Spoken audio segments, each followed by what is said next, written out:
buffer solutions.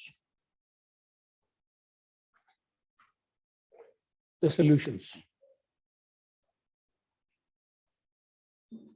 which resist the change in pH. The change in pH.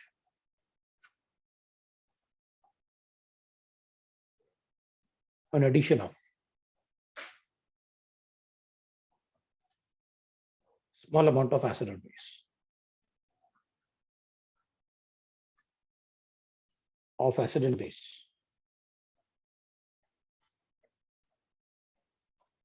are buffer solutions. So the pH of these solutions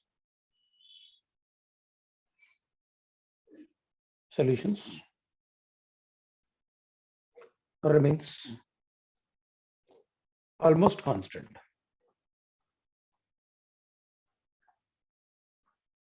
if acid or base is added.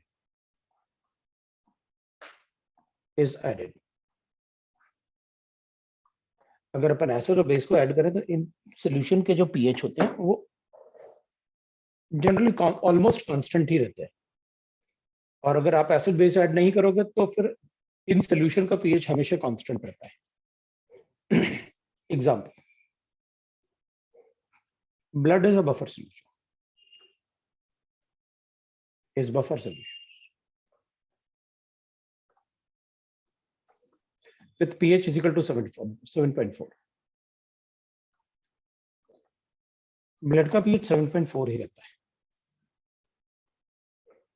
Even अगर अपन acid पीते हैं, जैसे नींबू पानी P लिया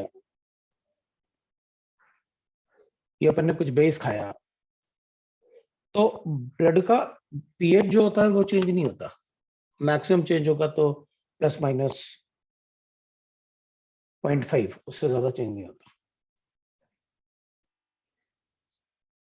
अगर बहुत सारा एसिड पिएंगे तो भी 0.5 प्लस माइनस 0.5 होगा, उससे ज्यादा चेंज नहीं होता. It remain constant. तो अगर जैसे ब्लड है, इट्स ऑर्गेनिक मॉलिक्यूल हीमोग्लोबिन, तो उसका पीएच कांस्टेंट रहता है अगर उसमें ऑलमोस्ट कांस्टेंट रहता है अगर एसिड और बेस ऐड करते हैं. तो अगर किसी सॉल्यूशन का पीएच चेंज ना हो तो फिर चीजें खराब नहीं होती. जैसे अपन को पैक्ड फूड मिलते हैं, है ना, तो पैक्ड फूड एक्चुअली वो बफर सॉल्यूशन में बनाते हैं. पैक्ड फूड जो होते हैं वो बफर सॉल्यूशन में बनाते हैं, तो उनका पीएच चेंज नहीं होता, तो वो खराब भी नहीं होते हैं. खराब होने का रीजन ही है, कोई भी खाने का खराब होने का रीजन ही है उसका पीएच चेंज होना.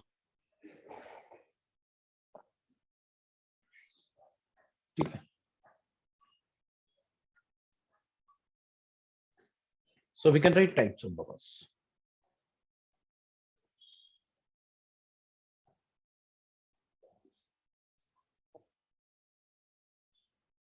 बफर 3 टाइप के होता है.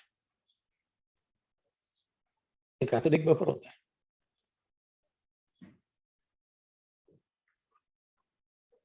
एक बेसिक बफर होता है.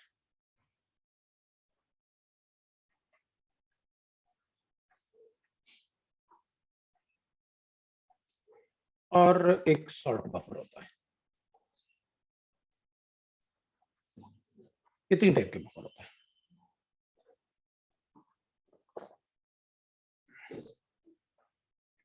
अपन कोई डिफरेंस नहीं लिख रहे, मैं तो बस कंपैरिजन के लिए कि आप अच्छे से कंपेयर कर पाओ इसलिए ऐसे लिख रहा हूं कि आपको कंपैरिजन पता रहेगा कि एसिडिक बफर है तो क्या रिक्वायरमेंट है, बेसिक बफर है तो क्या रिक्वायरमेंट है.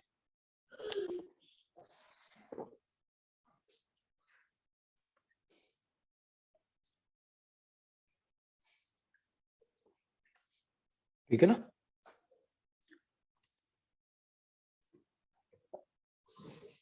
Acidic buffer is right now a mixture of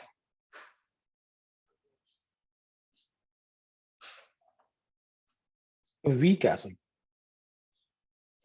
अगर आपको एसिडिक बफर बनाना है तो आपको वीक एसिड लेना ही पड़ेगा. That is a mixture of weak acid and its conjugated base.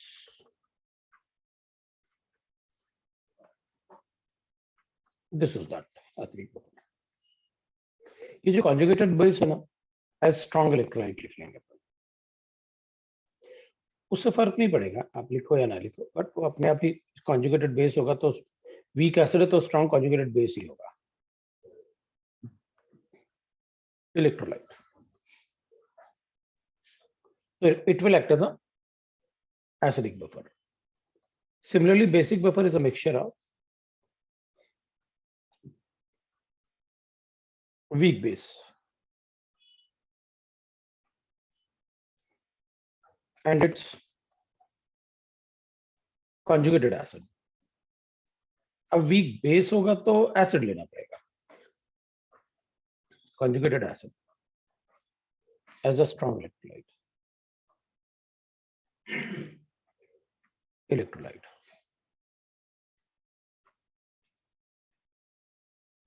तो जनरली अपन को क्या करना होता है, एसिडिक और बेसिक बफर में, अगर एसिडिक बफर चाहिए तो वीक एसिड लेना पड़ेगा, अब बेसिक बफर चाहिए तो वीक बेस लेना पड़ेगा, और अगर सॉल्ट बफर चाहिए तो दोनों ही वीक होना चाहिए. वीक एसिड और वीक बेस वो देखेंगे अपन कैसे, पहले इन दोनों को एक बार बफर पता चल जाए कि है क्या, कैसे कॉम्बिनेशन बनाते हैं, उसके बाद देखते हैं अपन. तो मैं कुछ एग्जांपल लिख देता हूँ, क्योंकि कई बार तो अपन को मेंस वगैरह में तो यही आ जाता है कि बताओ which of the following will act as acidic buffer, तो अपन को बताना होता है. अपन एग्जांपल लिख लेते हैं, जैसे अपन वीक एसिड में एसिडिक एसिड ले लें और इसका कॉन्जुगेटेड बेस होगा प्रोटॉन हटाने के बाद, ये इसका कॉन्जुगेटेड बेस है, and we require as a strong electrolyte. तो अपन चाहते हैं कि ये नेगेटिव चार्ज बहुत इजीली मिल जाए हमको, तो ठीक है, इसको स्ट्रॉन्ग सॉल्ट जैसे बना लो, इसको वाटर में डिसॉल्व करोगे तो सोडियम तो तुरंत डिसोसिएट होता है, this is ionic bond, metal non metal, तो स्ट्रॉन्ग इलेक्ट्रोलाइट हो जाएगा. सो दिस कॉम्बिनेशन, कोई भी वीक एसिड हो, उसका स्ट्रॉन्ग कॉन्जुगेटेड बेस हो, it will act as a buffer solution. Even अगर अपने पास डाइप्रोटिक एसिड है ना और उसका कॉन्जुगेटेड बेस हमेशा एक ही प्रोटॉन को निकाल के बताया जाता है. तो जब एक प्रोटॉन देगा तो will get a conjugated base, और एज अ स्ट्रॉन्ग इलेक्ट्रोलाइट के लिए अपन ऐसे लिख लेंगे. So that will be the buffer. This is the buffer combination, मतलब ये वीक एसिड और ये conjugated base is present in blood. Blood में जो बफर सॉल्यूशन बनाते हैं वो कार्बोनिक एसिड और सोडियम बाइकार्बोनेट होता है. मतलब ब्लड में जो बफर सॉल्यूशन बनाते हैं उसमें कौन सा वीक एसिड होता है, कार्बोनिक एसिड और सोडियम बाइकार्बोनेट. मतलब अगर किसी सॉल्यूशन में कोई भी वीक एसिड है और उसका कॉन्जुगेटेड बेस है, that will act as a buffer solution. तो मैं ऐसे भी लिख सकता हूं, अगर मेरे पास CH3COH है और मैं इसको NaOH लिख लेता हूं, तो क्या ये बफर जैसे एक्ट करेगा? तो अपन कहेंगे देखो ये तो नहीं कर सकता बफर जैसे एक्ट, क्योंकि आपने वीक एसिड लिया हुआ है और कॉन्जुगेटेड बेस तो है नहीं इसमें. लेकिन अपन कहेंगे आपने बेस ऐड किया है, अगर ये बेस जो आपने यहां पर ऐड किया है अगर ये लिमिटिंग रीजेंट हो जाए, है ना, अगर ये लिमिटिंग रीजेंट हो जाए तो फिर ये बफर जैसे एक्ट करेगा, क्योंकि एसिड में अगर बेस ऐड करोगे तो रिएक्शन तो जरूर होगा. ये बनेगा, ये एसिड है, ये बेस है, तो अगर ये लिमिटिंग रीजेंट है और ये एक्सेस में है, तो जब ये इससे रिएक्ट करेगा तो ये बनेगा, और ये लिमिटिंग रीजेंट है तो ऑब्वियस सी बात है ये खत्म हो जाएगा, ये बना देगा, और ये एक्सेस में तो ये बचा होगा. तो अगर सॉल्यूशन में इन दोनों का कॉम्बिनेशन है तो it will act as a buffer. वो फर्स्ट वाला एग्जांपल था. तो अगर किसी एसिड बेस इस टाइप का कॉम्बिनेशन हो तो आप उसमें चेक कर लेना कि अगर हमें ये लिमिटिंग रीजेंट गिवन है तो ये एसिड बेस रिएक्शन के बाद जो बचेगा मेरे पास वो क्या बच रहा है उससे आप चेक कर लेना, तो भी अपन बफर बता सकते हैं। That's a buffer solution. अब मान लो वीक एसिड में अपने पास ऐसे गिवन है, मेरे पास CH3COH गिवन है और इसके कॉन्जुगेटेड बेस में CH3CO नेगेटिव चाहिए, अपन को ये पता है। तो मैं इसको ऐसे भी लिख सकता हूं, ये जरूरी नहीं है कि मतलब कैटायन में यही लिखूं, स्ट्रॉन्ग इलेक्ट्रोलाइट बनाने के लिए मैं ऐसे भी लिख सकता हूं, this can also act as a buffer solution. मतलब मैं NaOH की जगह अगर बेरियम हाइड्रोक्साइड भी ले लेता तो भी बफर सोल्यूशन बनता। तो मेरा मतलब है अगर मेरे पास एसिटिक एसिड होता और इसमें बेरियम हाइड्रोक्साइड ऐड करता, और barium hydroxide is a limiting reagent, अगर ये लिमिटिंग रिएजेंट होता तो मैं इसको बेरियम एसिटेट बना लेता, और barium acetate is a salt, strong salt, क्योंकि ये आयनिक बॉन्ड होता। तो जैसे इसमें अपने कहा कि भाई अच्छा इसकी जगह NaOH ले लो, लेकिन ये लिमिटिंग रेजेंट होना चाहिए NaOH, तो ये दोनों बन गए, तो बफर हो गया था। वैसे इसमें भी यही होगा कि अगर ये लिमिटिंग रेजेंट है तो ये तो खत्म हो जाएगा और सोल्यूशन में ये और ये बचेगा, तो फिर वो बफर जैसे एक्ट करेगा। वीक एसिड उसका स्ट्रॉन्ग कॉन्जुगेटेड बेस। अब we can have any weak acid, जो भी हमें गिवन होगा अपन उस वीक एसिड को ले लो, है ना। So many you know what are strong acid, तो अपन को पता है कि वीक एसिड क्या होता है, ठीक है ना। तो HCN is a weak acid, CN minus is a conjugated base with a strong electrolyte। आप कोई दूसरा, मतलब जरूरी नहीं कि अपन हमेशा सोडियम लेंगे, अपन का पता है कि भाई कोई भी एक्सेप्ट लिथियम कोई भी अल्कली मेटल ले लो आप, मुझे फर्क नहीं पड़ता, क्योंकि वो सब स्ट्रॉन्ग इलेक्ट्रोलाइट बनाते हैं। और इस ब्लॉक में लिथियम, बेरिलियम और मैग्नीशियम को छोड़ के सभी स्ट्रॉन्ग इलेक्ट्रोलाइट बनाते हैं। Even borax is a buffer solution. Borax is a buffer solution and it is a acidic buffer solution. तुमने बोरेक्स पढ़ा है, this is borax. Actually upon borax को अगर पानी में डालें ना, कल अपन ने लिखा भी था ये रिएक्शन जब अपन पढ़ रहे थे कि भाई इसको पानी में डालो बोरेक्स को, तो it will give us twice of NaOH plus 4H3BO3। तो H3BO3 के 4 मोल्स हैं और इसके 2 मोल्स हैं, इसके 4 मोल्स हैं, है ना। तो जब अपन इसको रिएक्ट करेंगे तो ये लिमिटिंग रेजेंट होगा, ये लिमिटिंग रेजेंट होगा, है ना। H3BO3 बनाएगा तो ये लिमिटिंग रेजेंट होगा। अगर ये लिमिटिंग रेजेंट होगा तो इसके साथ रिएक्ट करके सोडियम बोरेट बनाएगा, ये दोनों आपस में रिएक्ट करके प्लस H2 बनाएगा, sodium borate plus H, right ना, H2 बनाएगा। तो इसमें ये लिमिटिंग रेजेंट होता है, तो ये एक्सेस में तो अपने पास weak acid, boric acid is a weak acid, weak acid और उसका कॉन्जुगेटेड बेस बना सकता है। तो मैंने कल बताया भी था यूजेस में, borax is used as preservatives. Preservatives क्यों? क्योंकि बोरेक्स जो है वो बफर जैसे एक्ट करता है, वो पीएच चेंज नहीं होने देता। मैंने आपसे कहा भी था व्हीट और राइस, आज भी बहुत सारे जगह हम बोरेक्स में प्रिजर्व करते हैं, क्योंकि बोरेक्स व्हीट का पीएच चेंज नहीं होने देगा। अगर पीएच चेंज नहीं होगा तो ऑब्वियस सी बात है वो खराब नहीं होगा। किसी भी चीज, कोई भी ऑर्गेनिक मॉलिक्यूल है, उसके खराब होने का रीजन है बायोमॉलिक्यूल्स के, राइट, खराब होने का रीजन होता है पीएच चेंज होना। अगर उसको बफर सोल्यूशन में, जैसे अपन ने देखा ना कि भाई किसी किसी शॉप में अपन को वो चपाती देते हैं, वो मतलब उसमें वो थोड़ा सा वेजिटेबल्स वगैरह डाल के और रख देते हैं, and it can be stored for weeks, और जब अपन उससे मांगते हैं तो गर्म करके दे देते हैं। वो सारे के सारे बफर सोल्यूशन में बनाते हैं ताकि वो खराब ना हो। ऐसे ही बेसिक बफर होगा। अब बेसिक बफर में एग्जांपल लिखें अपन, तो जैसे अपन मान लो अमोनियम हाइड्रोक्साइड लिख लेते हैं वीक बेस, और इसका स्ट्रॉन्ग कॉन्जुगेटेड एसिड हो जाएगा अमोनियम आइन। इसको अगर स्ट्रॉन्ग सॉल्ट जैसे रखना है, तो जैसे अपन ने इसमें स्ट्रॉन्ग सॉल्ट के लिए वीक कॉन्जुगेटेड एसिड रखा था, इसलिए इसका भी स्ट्रॉन्ग सॉल्ट के लिए मैं वीक कॉन्जुगेटेड बेस ले लेता हूँ क्योंकि वो खुद कैटाइन है, तो मुझे एनाइन लेना पड़ेगा to form a salt. This will act as a buffer solution. इसका मतलब है फिर तो मैं ऐसे भी लिख सकता हूँ भाई, मेरे पास अमोनियम हाइड्रोक्साइड है, मैं इसमें HCl ले लेता हूँ और बोल देता हूँ कि this is a limiting Regent. अगर ये लिमिटिंग रेजेंट है तो अपन कहेंगे फिर तो अमोनियम क्लोराइड बन जाएगा अपने पास। ये खत्म हो गया, ये एक्सेस में है तो सोल्यूशन में ये रहेगा और ये रहेगा। अगर ये दोनों सोल्यूशन में है तो वीक बेस उसका strong conjugated acid, it will act as a buffer solution.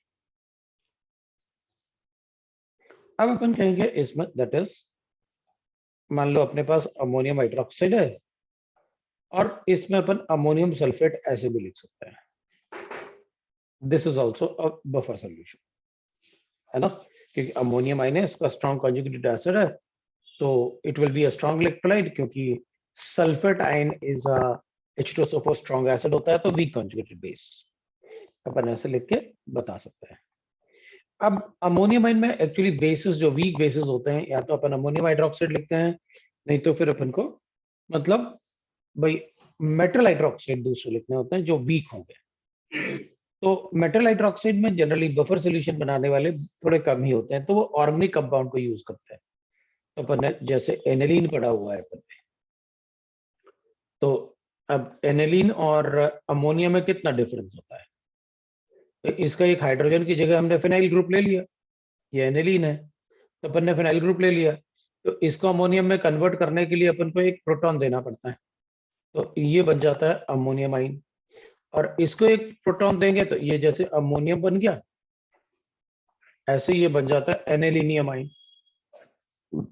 अगर अपन इसे NH3 पॉजिटिव लिखें, तो जैसे ये अमोनियम हाइड्रोक्साइड होता है, ये एनिलीनियम हाइड्रोक्साइड होता है, तो अपन इसको लिख लेते हैं anilinium hydroxide, that is NH3OH, और इसका स्ट्रॉन्ग कॉन्जुगेटेड एसिड होगा, इसको OH को हटा देते हैं तो जो बचा हुआ कैटाइन है that is a strong conjugated acid, so NH3 positive बनेगा और Cl नेगेटिव बनेगा, will get like this, anilinium chloride बन जाएगा अपने पास।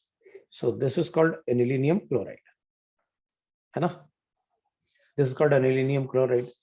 तो ये भी बफर सोल्यूशन हो, मुझे कोई भी वीक बेस लेना है, दैट्स ऑल। तो pyridine इज ऑल्सो, अपन ने पढ़ा हुआ है कि भाई pyridine is a weak base, है ना, ये बेसिक होता है। तो organic bases are generally weak bases, है ना, तो will say that pyridinium hydroxide ले लेते हैं, तो इसको कैसे बनाएंगे, जैसे इसको प्रोटॉन दिया था ऐसे इसको प्रोटॉन दे दो, तो ये pyridinium आयन बन जाएगा। प्रोटॉन देंगे तो इसके लोन पेयर को ले लेगा, वो एक इलेक्ट्रॉन प्रोटॉन ले लेगा, तो ये pyridinium आयन बन गया और ये सॉल्ट बन जाएगा। तो अपन लिख लेते हैं pyridine को, तो C5 है, H5 है और N, this is called pyridinium, है ना, इसमें एक प्रोटॉन देते हैं तो पॉजिटिव चार्ज आ गया, pyridine लिख लेंगे अपन ऐसे, पहले तो अपन बेस लिख लेते हैं भाई, pyridinium हाइड्रोक्साइड, जैसे ये एनिलीनियम था हाइड्रोक्साइड, तो ये एनिलीनियम क्लोराइड हो जाएगा, ऐसे pyridinium हाइड्रोक्साइड हो गया। तो इसमें भी ऐसे बना लेते हैं, अब आपकी मर्जी, आप क्लोराइड भी बना सकते हो, सल्फेट भी बना सकते हो, है ना, बस कैटाइन इस पे एक पॉजिटिव चार्ज है, तो C5H5NH पॉजिटिव और Cl माइनस आई लिख लेंगे अपन। तो बिल्कुल ऐसे ही अपन को क्वेश्चन में भी गिवन है, मोस्टली तो वो ABC टाइप का कुछ पूछेंगे, वरना DE, क्योंकि ये तो ऑर्गेनिक भी पूछ लिया और वो भी पूछ लिया आयनिक, तो वो जनरली ऑर्गेनिक कंपाउंड वाले पार्ट यूज कर लेते हैं, ऑर्गेनिक मॉलिक्यूल्स को वो यूज कर लेते हैं, तो ठीक है, अपन को फर्क नहीं पड़ेगा। अब सॉल्ट बफर में क्या होता है कि द, है ना, एसिड, अब इसमें ये तो एसिड था और सॉल्ट था, ये भी बेस था या सॉल्ट था, बेस, है ना, ठीक है, तो इसमें एसिड और base must be in form of salt, in form of salt, और वीक एसिड और weak base must be present, और weak base must be present, must be present, अब अपन देख लेते हैं सॉल्ट बफर कैसा होता है। तो एक तो मैं ऐसे लिख सकता हूँ, भाई देखो ये NaHCO3 है, ये सॉल्ट है, सॉल्ट को ही एसिड जैसे बिहेव करना होगा, तो इसका कॉन्जुगेटेड बेस क्या होगा, CO3 माइनस। तो ये प्रोटॉन देगा तो कॉन्जुगेटेड बेस होगा, मतलब एसिड भी सॉल्ट के फॉर्म में होना चाहिए, तो अपन उसे सॉल्ट बफर कहते हैं। सो एसिड भी सॉल्ट के फॉर्म में है और कॉन्जुगेटेड बेस तो है ही, वो तो सॉल्ट के फॉर्म में लिखते ही अपन स्ट्रॉन्ग इलेक्ट्रोलाइट जैसे, तो Na2CO3 लिखा। तो इसमें जो प्रोटॉन दे रहा है, जैसे इसमें एसिडिक सॉल्ट में क्या हो रहा था, जो प्रोटॉन दे रहा था वो एसिड था और उसका कॉन्जुगेटेड बेस को स्ट्रॉन्ग इलेक्ट्रोलाइट। तो यहाँ तो जो एसिड दे प्रोटॉन दे रहा है वो खुद भी सॉल्ट के जैसे है, जो प्रोटॉन दे रहा है वो खुद भी सॉल्ट के जैसे है, और उसका कॉन्जुगेटेड बेस से अपन बफर सोल्यूशन बनाएंगे। मतलब acid and salt both are in form of, right ना, both are in form of salt. So आप एसिड लिखो या बेस लिखो, they must be in form of salt. So इधर दोनों ही सॉल्ट है, तो अपन कहेंगे अच्छा इसका मतलब है कि अगर मेरे पास कोई ऐसा कंपाउंड हो जो प्रोटॉन दे सकता है but it should be in form of salt, है ना, दिस इज सोडियम बाइऑक्सिलेट। तो ये प्रोटॉन देने के बाद क्या बनाएगा, ऑक्सिलेट आयन।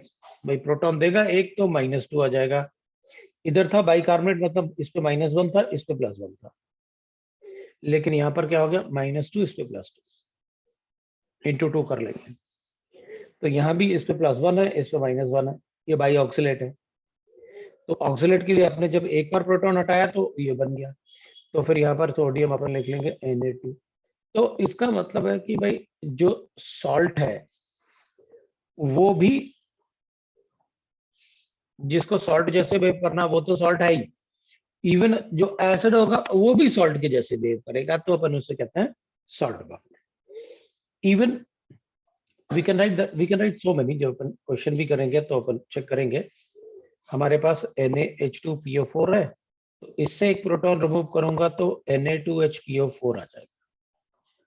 इवन NaH2PO4 से भी बना सकते हैं अपन, मेरे पास NaH2PO4 है, Na2HPO4 है, NaH2 से तो बनाई है अपन ने, तो अपन को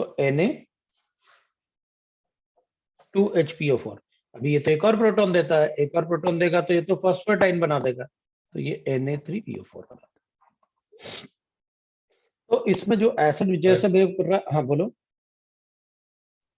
सर। सॉल्ट बफर में मतलब मिनिमम डाइप्रोटेक होना ही चाहिए ना? ऑब्वियसली, वरना बनेगा ही नहीं, है ना। सॉल्ट बफर यस में सर। ये भी सॉल्ट जैसे हो, लेकिन कभी कभी क्या होता है ना, जैसे सॉल्ट बफर जैसे होता है तो ये भी जो सोल्यूशन होगा, जैसे CH3COH है और इसमें अमोनियम हाइड्रोक्साइड डाल दें, तो ammonium acetate can also act as a salt buffer.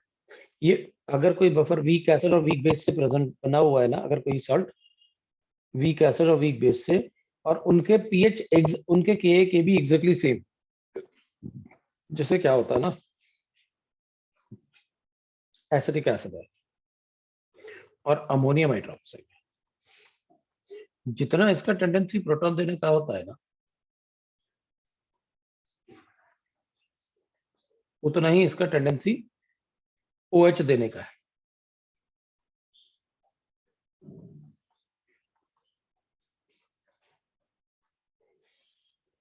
Exactly दोनों के के और के भी सेम होते हैं, मतलब मैं बता रहा हूं आपको कि एग्जैक्टली सेम होते हैं, और के और के भी सेम होने का मतलब है कि जितना इसका प्रोटॉन देने का टेंडेंसी है उतना ही OH लेने का, इसका OH देने का टेंडेंसी है। तो सोल्यूशन में जितने H पॉजिटिव बनेंगे उतने ही OH नेगेटिव बनेंगे। इसलिए जब भी equal concentration of ammonium acetate होता है ना, इसके मोल्स और इसके मोल्स अगर बराबर मिक्स करोगे तो pH 7 आता है, क्योंकि जितना ही H+ आयन देगा उतना ही OH नेगेटिव देगा, ये के भी को देंगे। तो फिर ये जो सोल्यूशन इन दोनों के कॉम्बिनेशन से जो सोल्यूशन बनता है ना, उनका pH हमेशा 7 होता है, क्योंकि अगर के और के भी इक्वल है तो pH 7 वो फिक्स हो जाएगा, और वाटर का pH होता है ये 7 जिसमें इनको डिसॉल्व किया, तो फिर ये बफर जैसे एक्ट हो जाता है। कोई भी दो, अब जरूरी नहीं है कि ये दोनों ही ले, वो ऐसे भी लिख सकते हैं कि एक HA ले लिया, एक HB ले लिया, ये एसिड है, ये बेस है, दोनों का KA KB इक्वल है, बताओ पीएच कितना होगा? KA KB इक्वल है तो सीधा बता दो, फिर कुछ नहीं कैलकुलेट करने वाला। pH 7, that is about the buffer solution. Salt buffer तो अपन को बाद में जरूरत पड़ेगी, पहले तो अपन को ये जरूरत पड़ेगी एसिडिक बफर और बेसिक बफर। सॉल्ट बफर से क्वेश्चन थोड़े कम ही पूछेंगे, बट अपन प्रैक्टिस तो करेंगे कुछ ना कुछ क्वेश्चन के लिए, तो थोड़ा आइडिया तो होनी चाहिए भाई। सॉल्ट बफर में क्या होता है, जो प्रोटॉन देने वाला है वो भी सॉल्ट जैसे होता है, इनमें प्रोटॉन देने वाले एसिड होते हैं, इनमें हाइड्रोक्सी आयन देने वाले बेस होते हैं, basic buffer. So this is मतलब एक आउटलाइन, क्योंकि मोस्ट ऑफ द 50% चांस आप ये अज्यूम कर लो कि अपन से कॉम्बिनेशन देके पूछ लेंगे कि उनमें बताओ कौन सा एसिडिक बफर है, कौन सा बेसिक बफर है। या ऐसे भी हो सकता है कि उन्होंने ऐसे ना 9 ऑप्शंस लिखे और इंटीजर टाइप में पूछ लिया कि बताओ इनमें से कितने हैं जो बेसिक बफर जैसे एक्ट करेंगे, तो फिर ये कंसेप्ट काम आएगा अपने कि बेसिक बफर जैसे कौन से एक्ट करेंगे।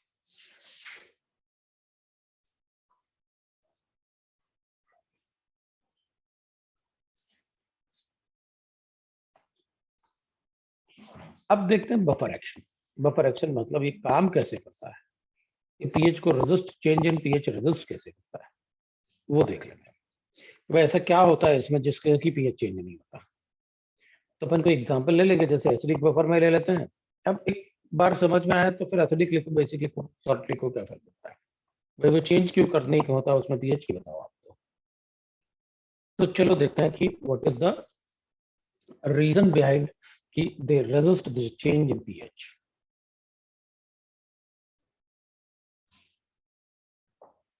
तो आप कंप्लीट करो उसको, मैं बताता हूँ आपको कि भाई what is the reason behind जिसकी वजह से पीएच में चेंज नहीं आता है। सर बोरैक्स में जो कंपाउंड है सर, उसके पहले मतलब H2B4O7 था क्या? और मतलब फिर उस वो देने के बाद कॉन्जुगेटेड बेस बन गया, और इसलिए हमने इसे ये चार्ज बैलेंस करके Na2B4O7 लिखा, ऐसा है नहीं, क्या? वो तो सीधा सीधा है भाई, आप पानी में डालो उसे, NaOH बनेगा और H3BO3 बनेगा in aqueous solution. So aqueous borax लिख सकते हैं अपन, पानी में डालोगे तो बफर सोल्यूशन। H2B4O7 नहीं बनता। Okay sir. तो नेक्स्ट पेज पे चलता है, buffer action.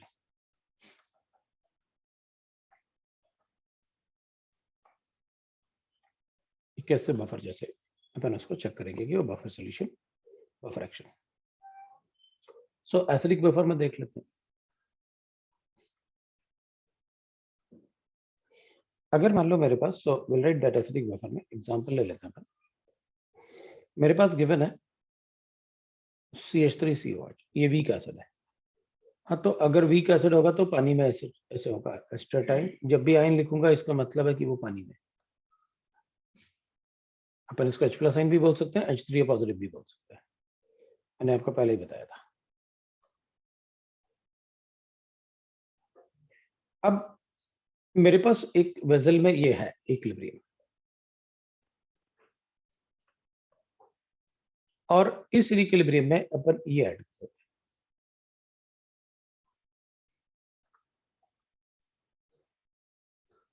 No doubt in दोनों में कंपेयर करूंगा तो ये स्ट्रॉन्गर इलेक्ट्रोलाइट होगा, क्योंकि इसमें आयनिक बॉन्ड है, उसमें कोवेलेंट बॉन्ड है सारे।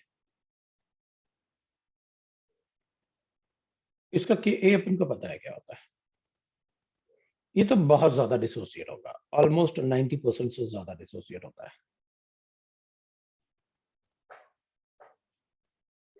तो अगर ये डिसोसिएट होगा तो क्योंकि ये तो आयनिक सॉल्ट है तो CH3CO नेगेटिव बनाएगा और Na पॉजिटिव बनाएगा। अब अपन ने दो रिएक्शन साइमल्टेनियसली हो रहे हैं और उसमें कॉमन आयन बन रहा है।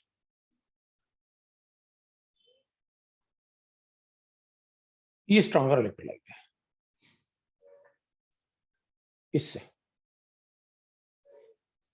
तो अगर ये ज्यादा डिसोसिएट होगा इसके कंपैरिजन में तो कॉन्सेंट्रेशन ऑफ एस्टेटाइन तो बहुत ज्यादा आएगा इससे।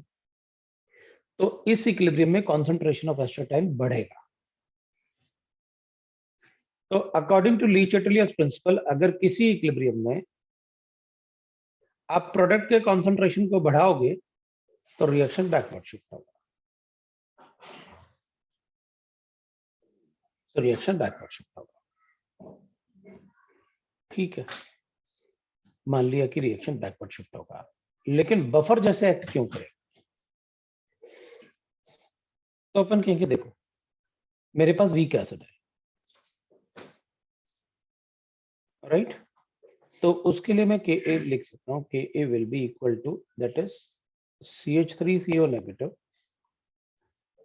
into H plus I divided by CH3COH।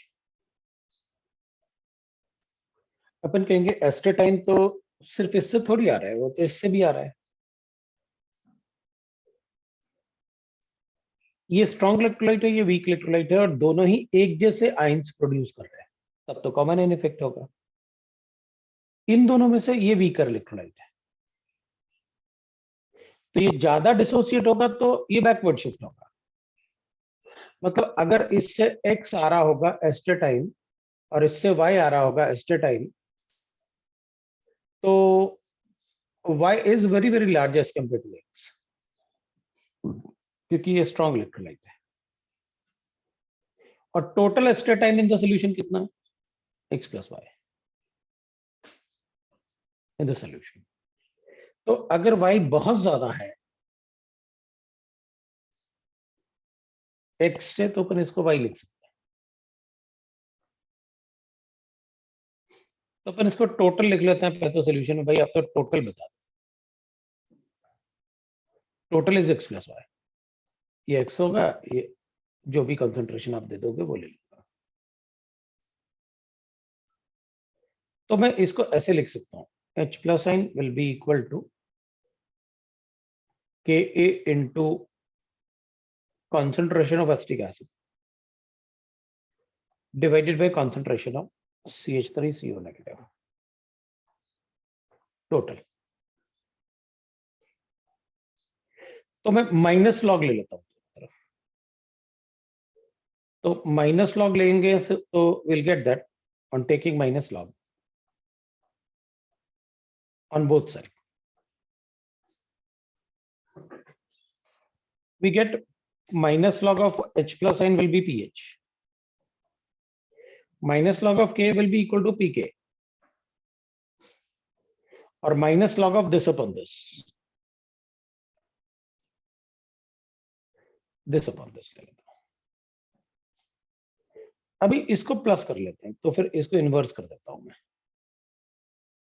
क्योंकि माइनस लॉग लिखूंगा दिस अपॉन दिस, तो प्लस लॉग क्या हो जाएगा? सॉल्ट अपन, मतलब टोटल सॉल्ट अपन 10। तो मैं इसको ऐसे कर लेता हूं, डिवाइडेड बाय CH3COH का कंसंट्रेशन, ये आ जाएगा।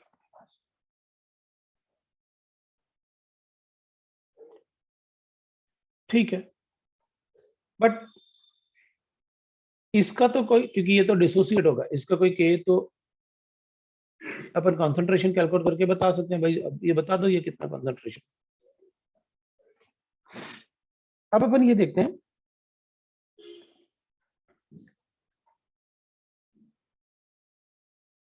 मैं पहले एक दो सेंटेंस लिख लेता हूं।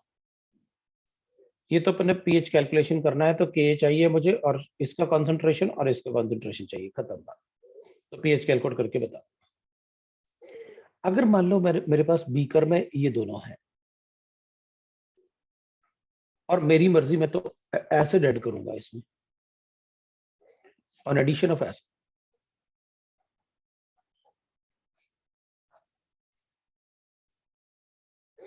तो एसिड ऐड करने से क्या होता है ये दो इक्विलिब्रियम है अपने पास।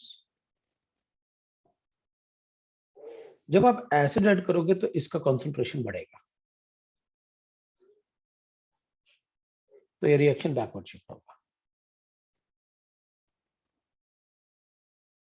तो ये रिएक्शन फॉरवर्ड शिफ्ट होगा। इसके एडिशन से पहले मान लो ये मेरे पास 10 थे, ये मेरे पास 10 थे, मैंने इसमें H+ साइन ऐड किया 2, तो ये 12 हो गए। अगर इसका कॉन्सेंट्रेशन बढ़ेगा तो ये बैकवर्ड शिफ्ट होगा। तो जब ये बैकवर्ड शिफ्ट होगा, मान लेते हैं कि भाई इससे बैकवर्ड शिफ्ट होने से ये 10 की जगह मतलब ऐसे 12 था, तो 12 हो गया, तो ऑब्वियसली बात है ये जब बैकवर्ड शिफ्ट होगा तो कुछ इसको लेके ये बैकवर्ड शिफ्ट हो जाएगा। तो मान लेते हैं ये 11 बचा हुआ है, तो ये 9 हो जाएगा, बैकवर्ड शिफ्ट हुआ। तो ये क्या करेगा, ये जो इसका कॉन्सेंट्रेशन डिक्रीज हो रहा है ना, इसको फॉरवर्ड आके उसको कॉम्पनसेट करेगा, और कॉम्पनसेट करके वो पीएच को ज्यादा चेंज नहीं होने देगा। तो अपन न्यूमेरिकल ही डाल देते हैं कि आप तो न्यूमेरिकल से ही दिखा दो मुझे। तो पहले तो मैं ये बता देता हूँ, इसको तो बताने की जरूरत है नहीं भाई, अगर H+ साइन ऐड करोगे तो ये इससे रिएक्ट करके इधर जाएगा, तो ये रिएक्शन फॉरवर्ड आएगा। On addition of acid, first reaction shift backward,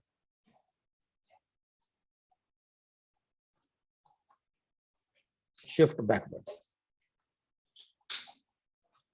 and second reaction shift forward,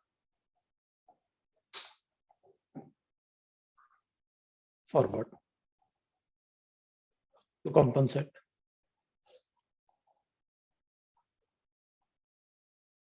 the concentration of astatine. अगर इसका concentration चेंज ना हो, ये compensate कर दे, तो फिर इक्विलिब्रियम जैसे था वैसे ही रहेगा। On addition of base,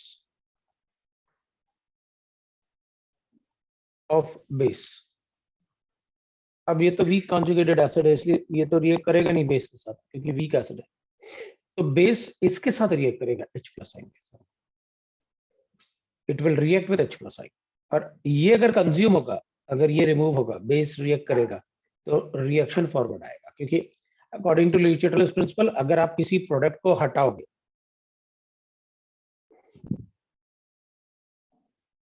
ये कंज्यूम बेस क्या करेगा, इसको इससे रिएक्ट करेगा तो वाटर बना देगा। तो अगर ये कम होगा तो रिएक्शन फॉरवर्ड आएगा, तो इसका कॉन्सेंट्रेशन बढ़ेगा, तो ये कॉन्सेंट्रेशन ये बैकवर्ड जाके उसको कॉम्पनसेट करेगा। क्योंकि अगर ये बढ़ेगा तो फिर इसका कॉन्सेंट्रेशन बढ़ेगा, तो ये रिएक्शन बैकवर्ड शिफ्ट होगा। तो वो कॉम्पनसेट करने के लिए ही, इस सॉल्ट के कॉन्सेंट्रेशन को कॉम्पनसेट करने के लिए ही इसकी जरूरत पड़ती है हमें, वो इट्स कॉन्जुगेटेड बेस की जरूरत, क्योंकि हर बार अपन को कॉम्पनसेट यही करना। First reaction shift back forward,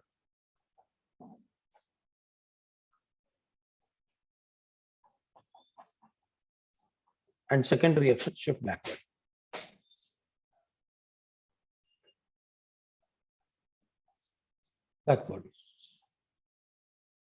To compensate the increased concentration of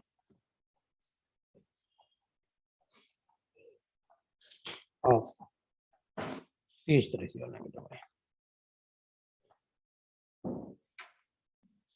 अगर मैं बफर सॉल्यूशन में बहुत सारा वाटर ऐड करूं, कितना भी ऐड करो, एनी अमाउंट, है ना, क्योंकि हम कितना भी पानी पी लें,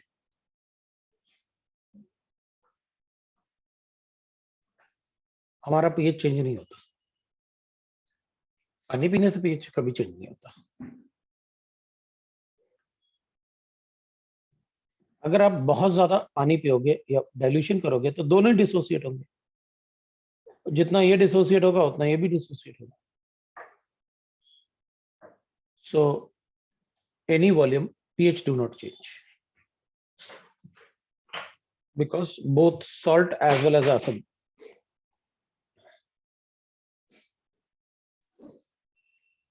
change because both acid and salt will dissociate, will get dissociated in same amount.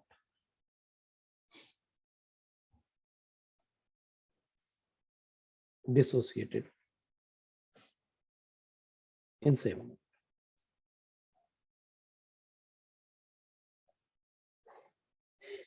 So pH change नहीं होता उसमें। अब अगर मान लेते हैं अपन कि हमारे पास यही एक बफर सॉल्यूशन है, ये मेरे पास एक बफर सॉल्यूशन है और इस बफर सॉल्यूशन में मैंने इसका कॉन्सेंट्रेशन 0.1 मोलर ले लिया और इसका भी कॉन्सेंट्रेशन 0.1 मोलर ले लिया, है ना। दोनों का कॉन्सेंट्रेशन ले लेते हैं 0.1 मोलर और पीएच कैलकुलेशन की बात करते हैं, ठीक है ना। अपन पीएच कैलकुलेशन की बात करते हैं।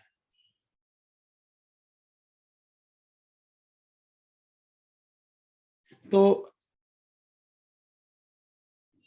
अब अगर मुझे पीएच कैलकुलेट करना है इसका, तो मैं क्या करूंगा, मैं कहूंगा देखो भाई मुझे ये और ये आपने क्वेश्चन में दिया हुआ है, मतलब मैं अगर चाहो तो एक क्वेश्चन लिख लेते हैं अपन, ऐसे वर्ड्स में लिख देता हूं ताकि आपको पता रहे कि अच्छा वर्ड्स में ऐसा लिखा हुआ मिलेगा।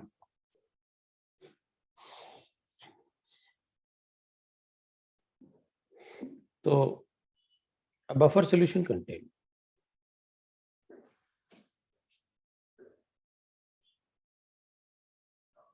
buffer solution contain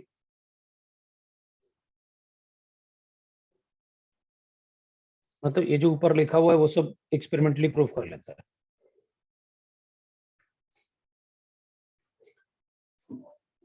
0.1 molar CH3COH and 0.1 molar CH3CONA, 0.1 molar CH3COH, 0.1 molar CH3CONA। Calculate pH of buffer solution.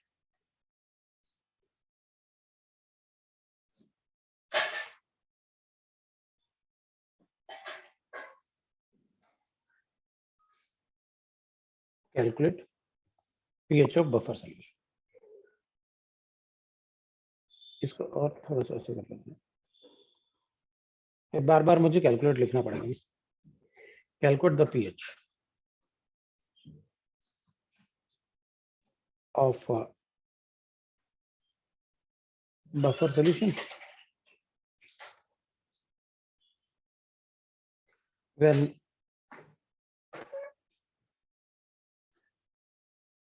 0.02 molar HCl is added, 0.02 molar NaOH is added,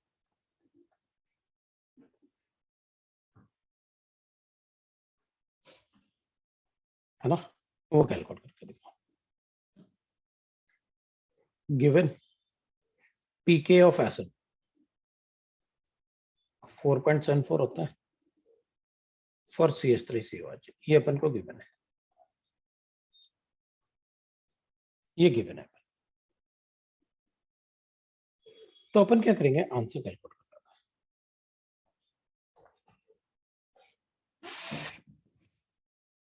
अब पहले मैं क्या अज्यूम करूंगा कि अगर आपने ये दोनों, पहले आपने बफर ये दोनों बनाए पहले, तो मैं अज्यूम करूंगा देखो जब आप बफर का फॉर्मूला बनाते हो ना, ये बनाया आपने, ये एक स्ट्रॉन्ग इलेक्ट्रोलाइट है और ये एक वीक इलेक्ट्रोलाइट है। ये अगर डिसोसिएट ज्यादा होता है तो इस पे कॉमन एन इफेक्ट होगा, ये डिसोसिएट नहीं हो पाएगा। मतलब सॉल्यूशन में कॉन्सेंट्रेशन ऑफ एसिड आप 0.1 ले लो, ये वाला कॉन्सेंट्रेशन ऑफ एसिड आप 0.1 ले लो,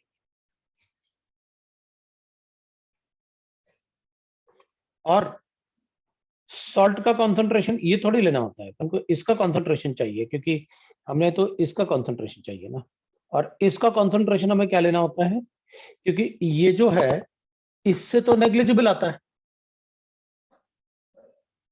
इससे ही बहुत सारा आता है ना। तो जो इसका कॉन्सेंट्रेशन होता है सॉल्ट से जो ये आता है, वही ऑलमोस्ट अपन को पूरे सोल्यूशन में अज्यूम करना होता है, और इसका कॉन्सेंट्रेशन जो आता है वो सॉल्ट के बराबर ही होता है, क्योंकि ये बहुत ज्यादा स्ट्रॉन्ग इलेक्ट्रोलाइट है, तो ये ऑलमोस्ट कंप्लीटली डिसोसिएट होता है। अगर ये ऑलमोस्ट कंप्लीटली डिसोसिएट होगा तो इसके कॉम्बाइनेंट इफेक्ट की वजह से ये डिसोसिएट नहीं हो पाता है। तो सोल्यूशन में अपन एस्टेट आयन का कॉन्सेंट्रेशन 0.1 ले लो और एसिटिक एसिड का भी 0.1 ले लो।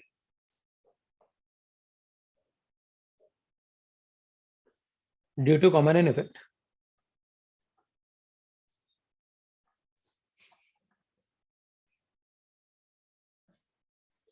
the dissociation of acid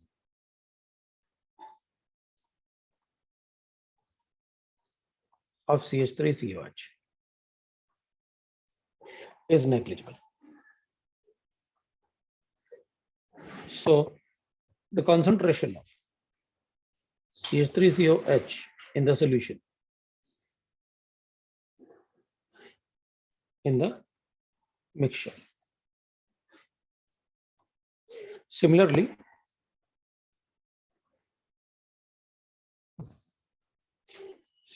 if we write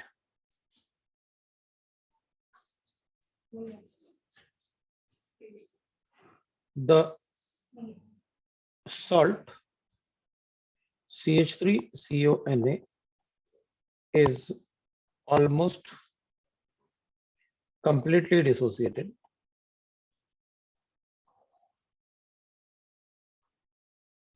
So concentration of CH3CONA is nearly equal to concentration of CH3CO negative.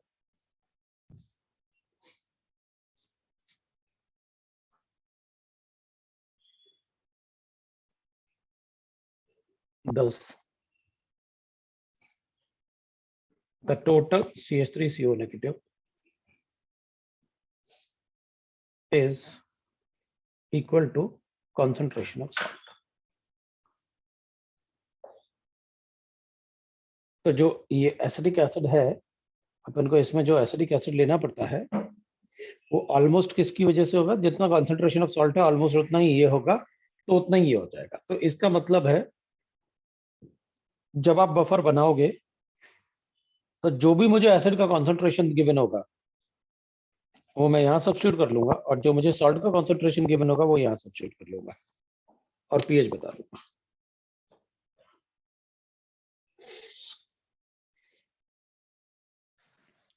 तो अपन बफर सॉल्यूशन पहले तो विदाउट एडिंग दीस एसिड और बेस बफर का पीएच कितना होगा वो देख लेते हैं नेक्स्ट पेज पे।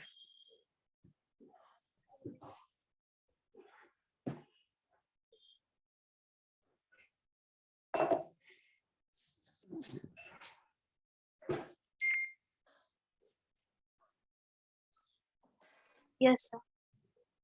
ठीक है, बाकी सबको भी लिखने देते हैं।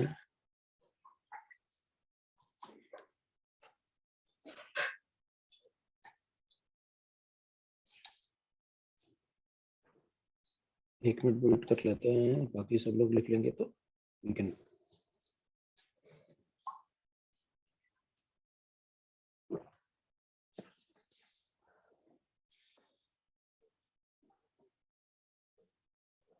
तो अब नेक्स्ट पेज पे चलते हैं और देखते हैं ये जो सोल्यूशन अपन को गिवन है इसका पीएच कितना होगा।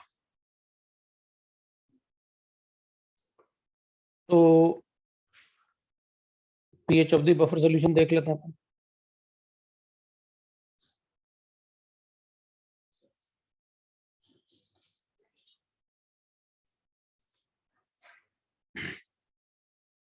Therefore pH is equal to होता है पीके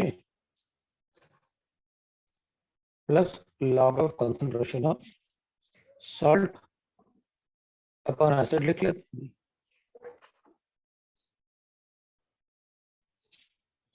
सॉल्ट मतलब एसिडेटाइन है, तो अपन कहेंगे ठीक है pH will be equal to pK तो 4.74 था प्लस सॉल्ट का कंसंट्रेशन कितना था 0.1 और एसिड का भी कंसंट्रेशन 0.1, तो आंसर अपना 4.74 आ गया। लो भाई pH आ गया।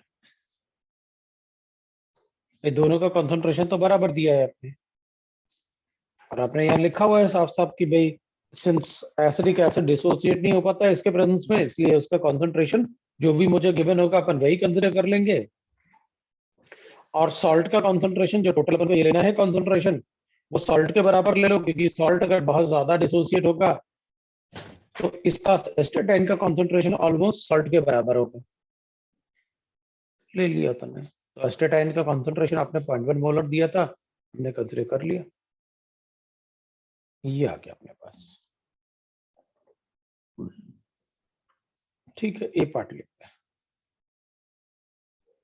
when 0.02 है ना molar HCl is added,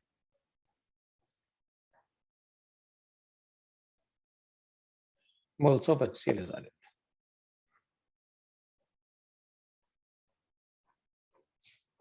अब इसमें अपन को मोलारिटी गिवन था तो वॉल्यूम और लीटर अज्यूम किया अपन ने।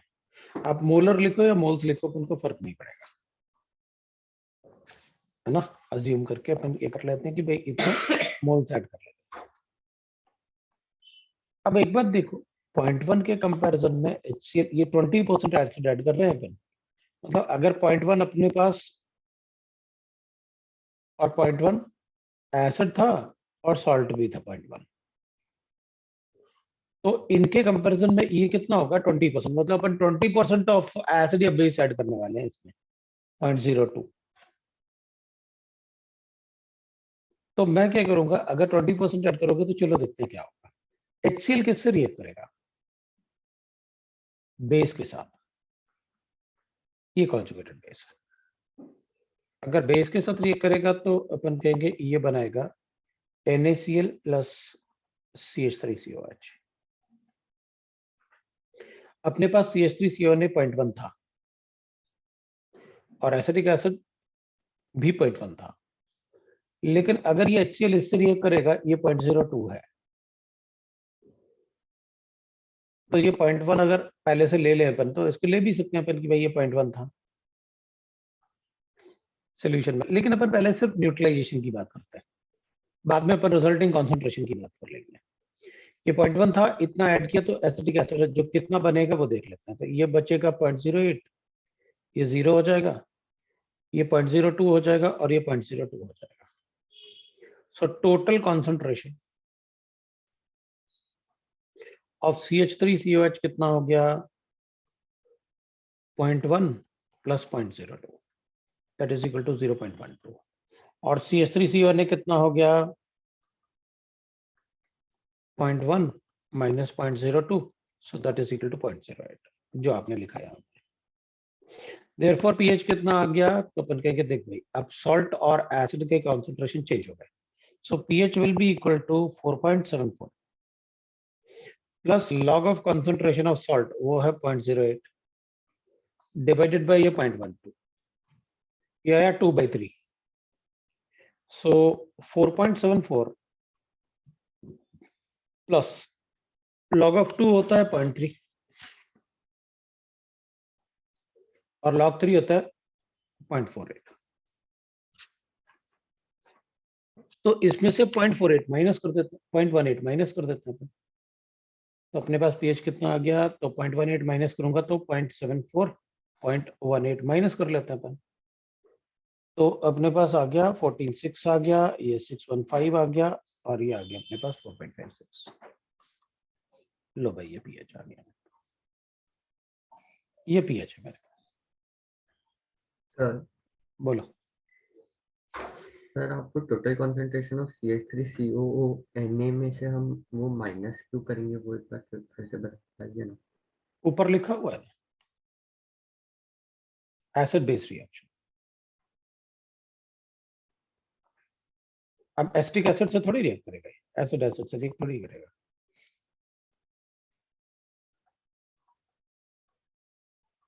तो बेस कौन है? सॉल्ट है ना, बेसिक।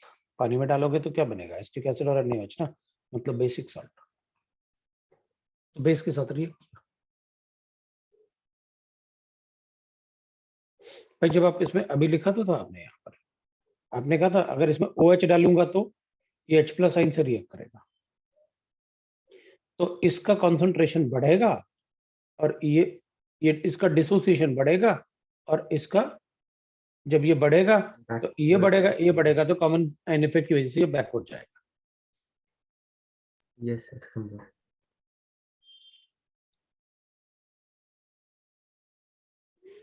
अब बी की बात करते हैं। अब इसमें आप when 0.02 moles of NaOH is added,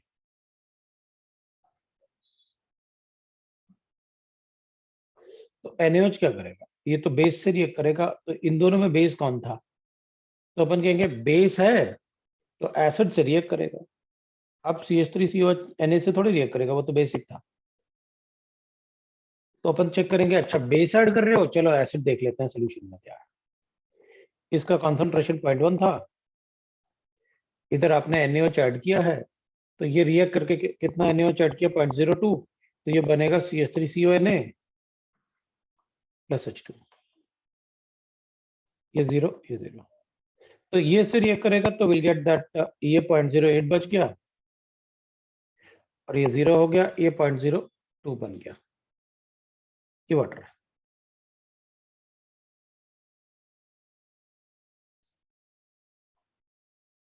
तो अपन क्या करेंगे? So total concentration of CH3COH in the solution will be equal to 0.1 minus 0.02, that is 0.08, and total concentration of CH3CONa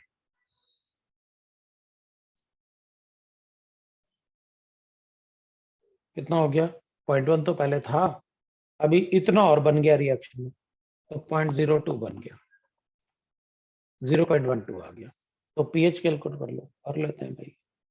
तो पीके 4.74 होता है, plus log of salt upon acid 0.08, तो will write that 0.08। ये लो भाई, हो गया। तो फिर ये 3/2 ये तो 3/2 हो जाएगा, ठीक है। 4.74 प्लस log 3 is 0.48 और माइनस 0.3, 0.1 इस बार अपन ने प्लस कर लिया। सो इसमें प्लस करोगे अगर 0.18, सो 8 and 4 12 1 ना, सो 8.4 92 आना चाहिए, 4.92 ना,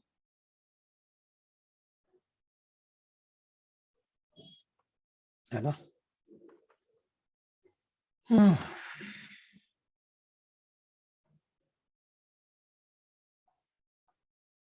ये लो भाई, आ गया मेरे पास आंसर, आ गया। This answer. अब तुम देखो कि पहले जब अपन ने बफर बनाया था तो पीएच कितना था। अब जितना अपन ने ये नहीं कहा कि बिल्कुल चेंज नहीं होता, मैंने कहा वो रेजिस्ट करता है चेंज इन पीएच, कि भाई पीएच चेंज नहीं करने देंगे हम। तो अपन ने जो भी बफर लिया था उसमें 20% ऑफ एसिड ऐड किया, मतलब जितना बफर सोल्यूशन था उसका 20% strength of strong acid add किया अपन ने। अब पीएच में कितना चेंज आया? 4.74 से, क्योंकि एसिड ऐड करोगे तो H+ साइन बढ़ेगा, H+ साइन बढ़ेगा तो पीएच कम होगा, और चेंज कितना है? 0.18।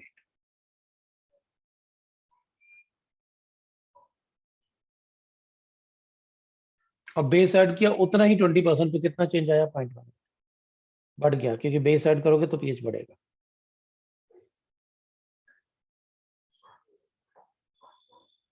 तो बहुत ज्यादा चेंज नहीं आता on addition of strong acid और strong base in a buffer solution. अब इतना थोड़ी पीते हैं अपन कभी कि भाई चलो 20% HCl पी लेते हैं, 20% थोड़ी पिया जाता है, जितना अपने अंदर ब्लड है वो।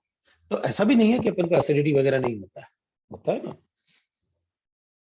बहुत ज्यादा चेंज आएगा तो एसिडिटी होगा। Similarly will write that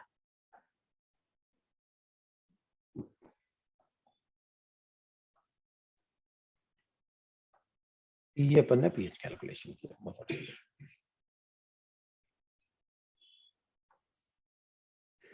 So for buffer solutions, acidic buffer, we write pH is equal to pKa plus log of concentration of salt upon concentration of acid, जो अपन को गिवन होता है, जो अपन ने यूज किया अभी, ये अपन ने यूज किया। फॉर बेसिक बफर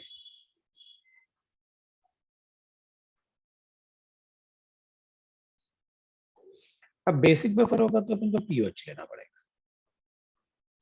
और पीके की जगह पीकेबी लेना पड़ेगा, प्लस लॉग ऑफ सॉल्ट अपन, जैसे इसमें सॉल्ट कॉन्जुगेटेड बेस होता है, ये कॉन्जुगेटेड बेस ऑफ होता है एस्टाटाइन ना, तो इसमें कॉन्जुगेटेड एसिड हो जाएगा और divided by conjugated that is concentration of base.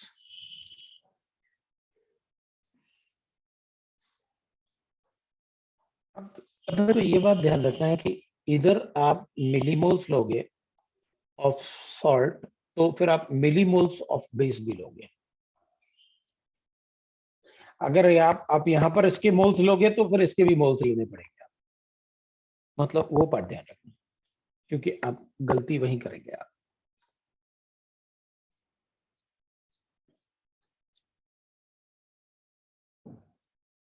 गलती आप नहीं करेंगे। टोटल कॉन्सेंट्रेशन का कोई मतलब नहीं है, क्यों?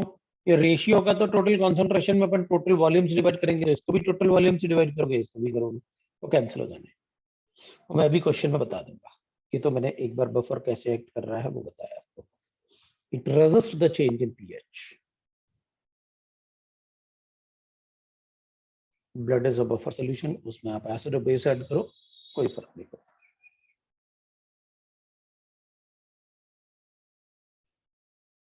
Acidic buffer, basic buffer,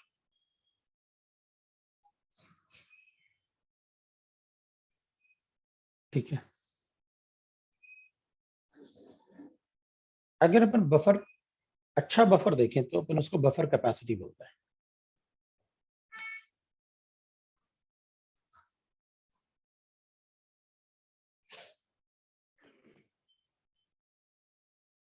buffer will have,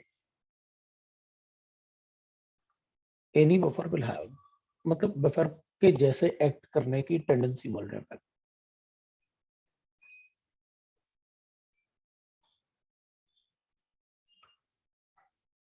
So maximum capacity,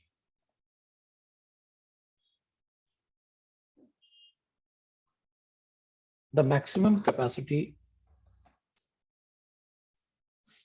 to act as buffer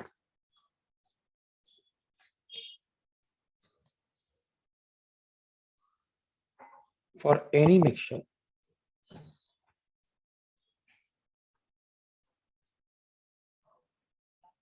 will be when the concentration of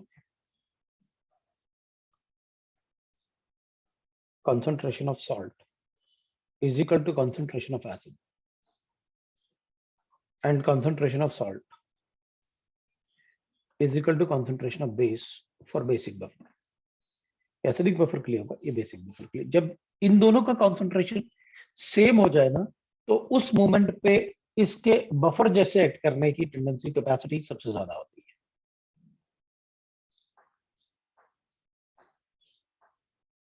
सो उस टाइम पे क्या होता है, 10 pH will be equal to pK and P OH will be equal to PKB respectively.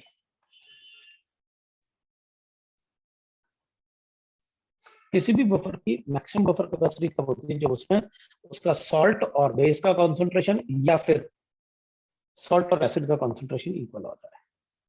Salt और base का concentration for the basic buffer and ना sir concentration same होगा तो प्लस log 1 भी करना चाहिए ना. हाँ तो कर दो, वही कर दो, कोई प्रॉब्लम नहीं है उसमें. log 1 होगा तो 0 हो गया ना, तभी तो ये लिखा. अच्छा ओके.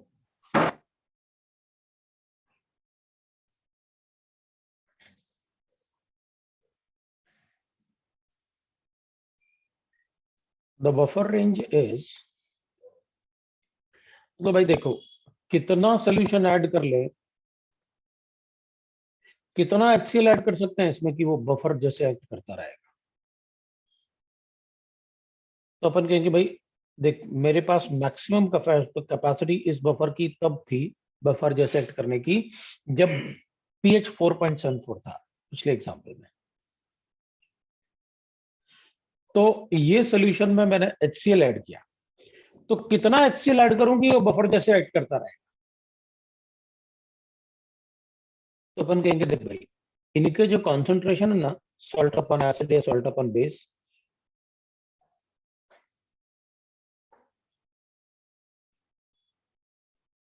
उसको आप ऐसे कर सकते हैं. pH is equal to PK, ये तो मैक्सिमम कैपेसिटी थी. आप एसिड या बेस ऐड करो तो ±1 से ज्यादा चेंज नहीं आना चाहिए. मतलब ये वाला जो बफर था, जो पिछला अपन ने जो एक्सप्लेन किया, इसका बफर रेंज जो है वो 3.74 से 5.74 तक वो बफर जैसे एक्ट करेगा, उसके बाहर नहीं करेगा.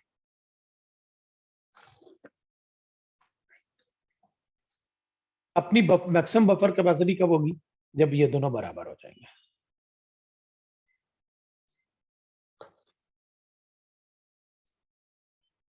मतलब ये log 1 हो जाए, इक्वल कॉन्सेंट्रेशन हो जाए, तो ये मैक्सिमम कैपेसिटी है. अच्छा ठीक है, तो इसमें कितना एसिड बेस डाल सकते हैं सो दैट वो बफर सोल्यूशन जैसे एक्ट करता रहेगा.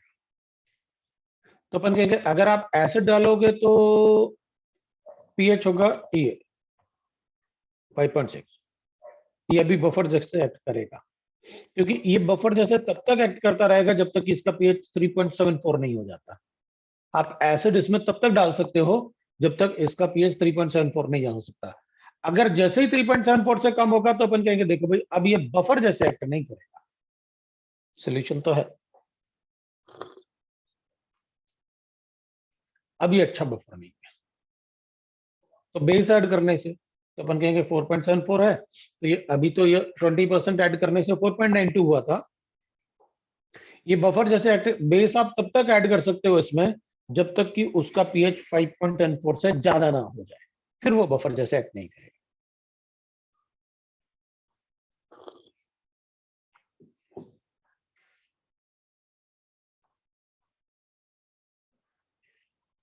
कोई भी एसिडिक और basic buffer will read like this.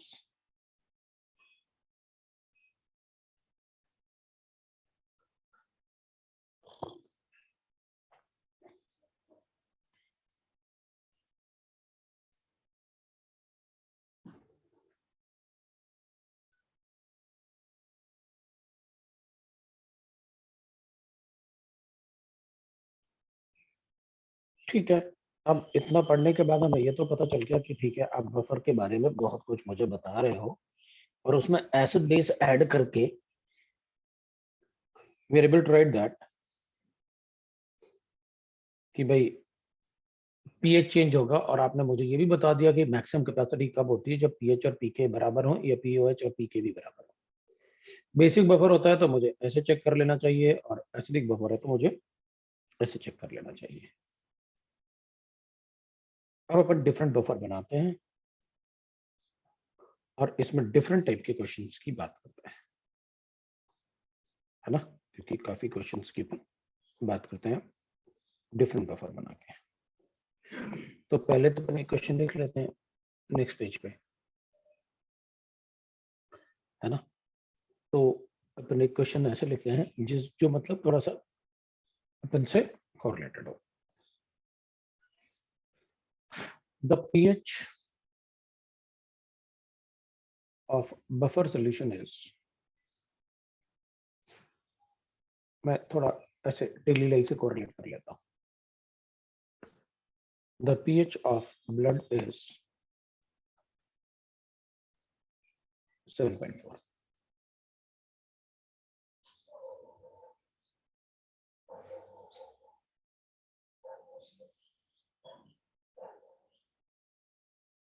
Blood is a buffer solution of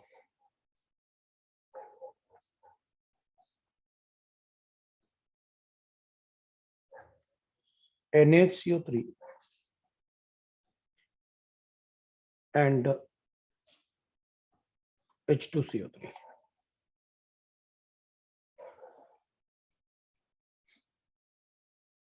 Blood is a buffer solution of this and this.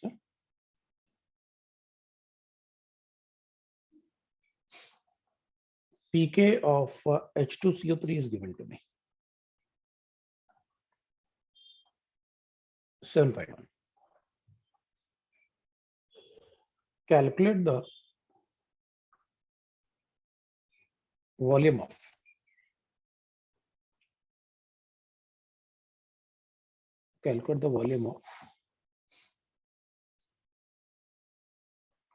NaHCO3, volume of 0.1 molar है, volume of 0.1 molar NaHCO3 must be added to 50 ml of 0.1 molar H2CO3 so that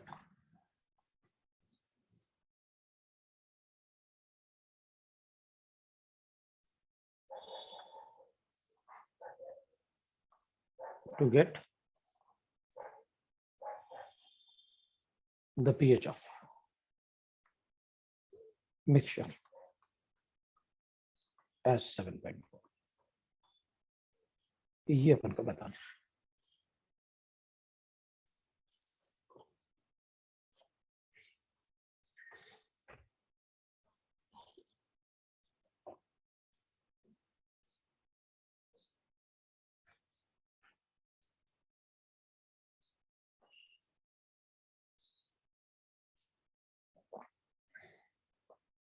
ये तो अपन को पता है कि ये week acid है,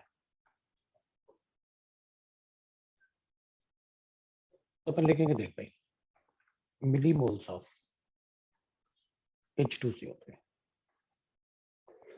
50 into 0.1. अब ठीक है 5 लिख लेंगे, कोई प्रॉब्लम नहीं है। Millimoles of NaHCO3 V into 0.1.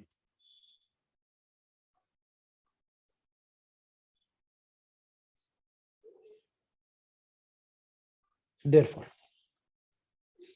concentration of H2CO3 5/50 plus P. फिर टोटल वॉल्यूम से डिवाइड करना पड़ेगा ना कॉन्सेंट्रेशन के लिए। Concentration of NaHCO3 is equal to 0.1 V divided by 50 plus.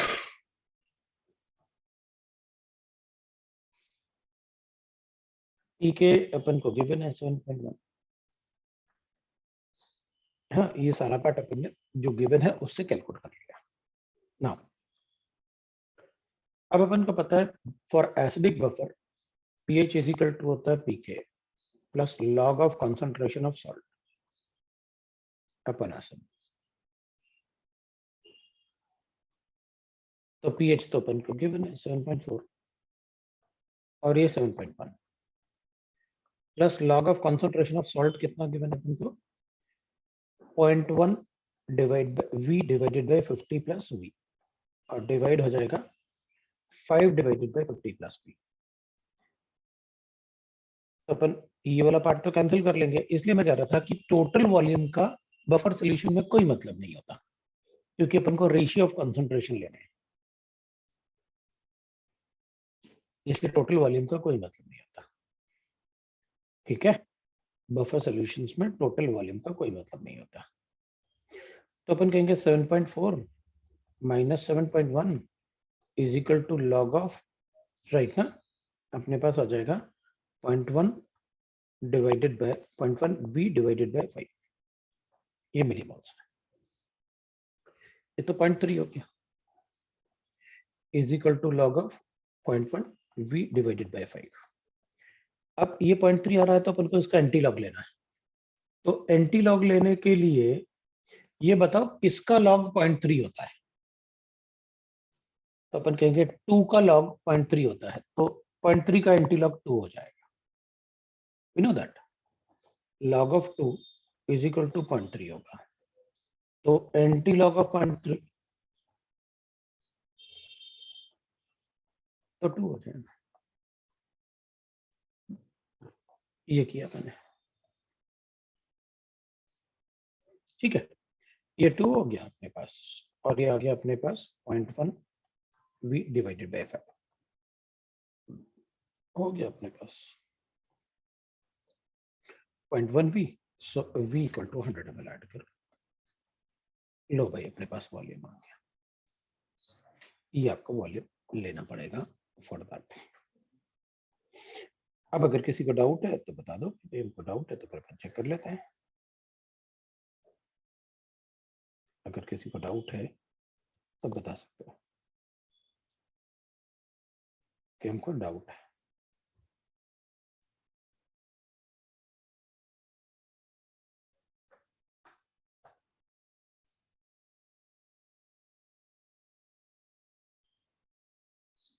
कोई डाउट नहीं, ठीक है।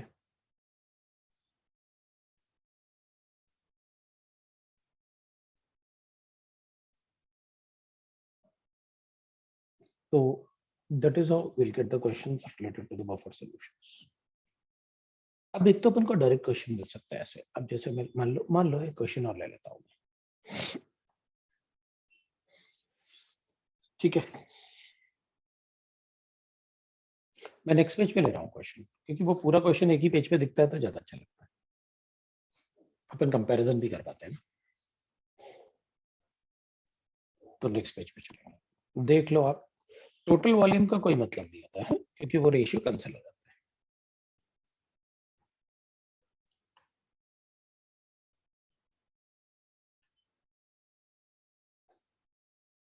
तो नेक्स्ट पेज पे चलते हैं,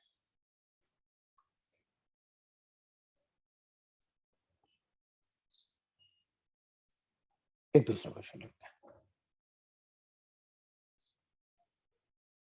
calculate the amount of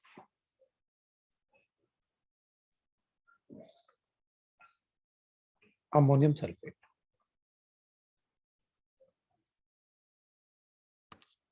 that must be added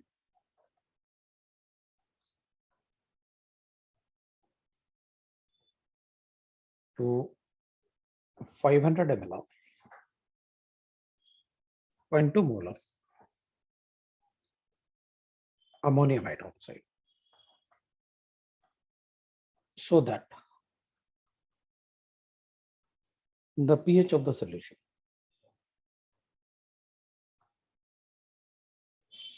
becomes 5.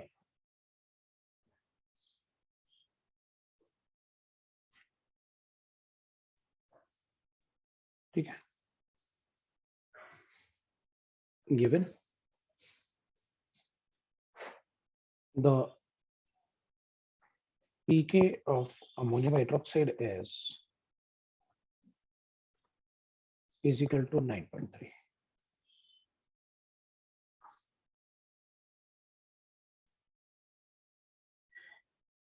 एक मिनट रुकना, इसको 9 चाहिए मुझे, मतलब मैं कैलकुलेट भी तो कर लूं सारा कुछ। ये गिवन है मुझे।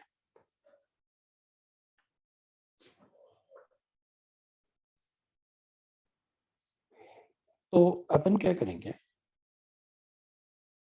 अपन कहेंगे सबसे पहले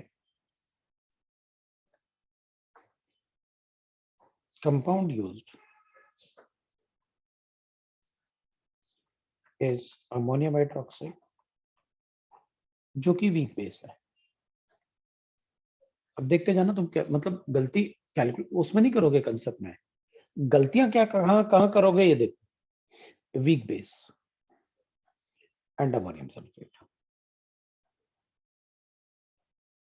सो it is a basic buffer. ठीक है, ये बेसिक बफर है।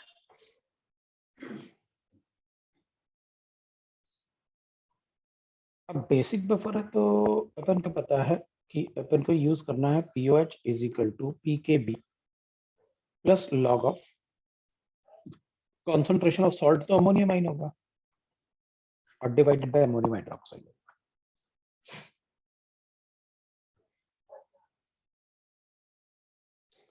अब अपन देखते हैं कि अपन कितनी गलतियां कर सकते हैं।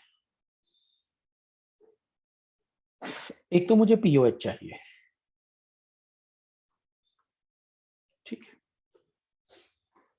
pH is equal to 9, therefore POH is equal to 5.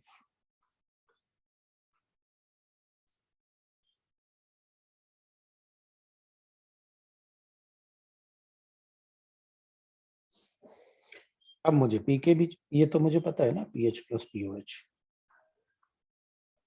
Is equal to 14, उससे कैलकुलेट किया।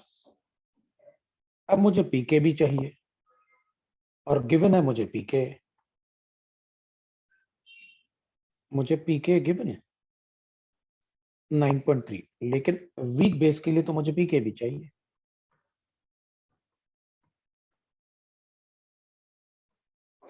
Because P K plus P K B is equal to 14। ठीक है, मुझे ये मिल गया, मुझे ये मिल गया। इसके मिलीमोल्स मुझे गिवन है, मैं अमोनियम आयन के मिलीमोल्स कैलकुलेट कर लेता हूं। मुझे पीओएच कितना गिवन है 5 और pH 4.7 plus log of concentration of ammonium ion divided by concentration, ये इसका कितना गिवन है अपन को 500 into 0.2, ये गिवन है मिलीमोल्स। ये हो गया अपने पास 0.3 is equal to log of concentration of ammonium ion divided by this will be 100. ये तो 2 होता है, anti log of this, so 2 will be equal to concentration of ammonium ion divided by ये, so 200 कर देता हूँ, मतलब 100 लिख लेता हूँ ऐसे, but you know that what I'm writing. अब मुझे इस कंसंट्रेशन को हटाना चाहिए, क्योंकि अगर ये आपने मिलीमोल्स ले रखे हैं तो यहाँ आप लिख रहे हो, लेकिन आप क्या कैलकुलेट कर रहे हो, आपने साफ साफ बताया हुआ है कि देख भाई, अगर यहाँ मिलीमोल्स लोगे तो ऊपर भी मिलीमोल्स आएंगे। सो मेरे पास आया मिलीमोल्स ऑफ अमोनियम 200।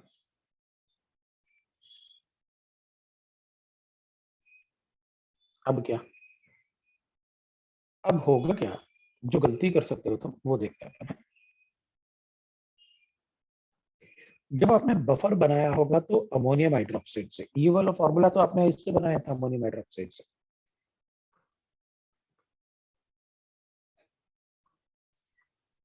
ये तो अपन ने इसका कंसंट्रेशन कैलकुलेट कर लिया, ये आया 200 मिलीमोल्स आ गए इसके। लेकिन जो इस इक्विलिब्रियम में, इसमें जो इसका कंसंट्रेशन होता है वो अपन इसका थोड़ी रखते हैं कंसंट्रेशन, इस इक्विलिब्रियम का अपन तो इसकी जगह सॉल्ट का कंसंट्रेशन लिखते हैं, इधर टोटल ऐसे नहीं करते अपन। तो अपन कहेंगे सॉल्ट क्या था अपने पास, अमोनियम सल्फेट, तो अपन कहेंगे देख भाई सॉल्ट मुझे गिवन है ऐसे, तो ये सॉल्ट जब डिसोसिएट होगा तो ट्वाइस ऑफ अमोनियम आयन आएगा मेरे पास प्लस सल्फेट आयन। तो अपन क्या बोलते हैं, अपन ने इसकी जगह ये वाला कॉन्सेंट्रेशन लिखा था अपन ने यहाँ पर। मतलब अगर मुझे ये आया 200 मिलीमोल्स, तो इसका मतलब है मुझे इसका कॉन्सेंट्रेशन मिल गया 200 मिलीमोल्स। ये मिल गया मुझे 200 मिलीमोल्स। अगर इसका कॉन्सेंट्रेशन, क्योंकि अपन ने इक्वेशन, ये वाला इक्वेशन तो इससे बनाया था, इससे थोड़ी बनाते हैं इक्वेशन। अपन तो ये लिखते हैं KB is equal to this into this divided by this, भाई उसी से तो बनाते हैं अपन। तो पहले देख लो, ये बनाया अपन ने इक्वेशन, किससे बनाया था? इस वाले इक्वेशन से बनाया था। इसका रोल नहीं होता। इसका रोल तो बस इतना होता है कि यहां पर जो ये वाला कॉन्सेंट्रेशन है, इसकी जगह पर इसका कॉन्सेंट्रेशन रखेंगे टोटल, क्योंकि ये बहुत ज्यादा एस्टेटाइन दे रहे हैं।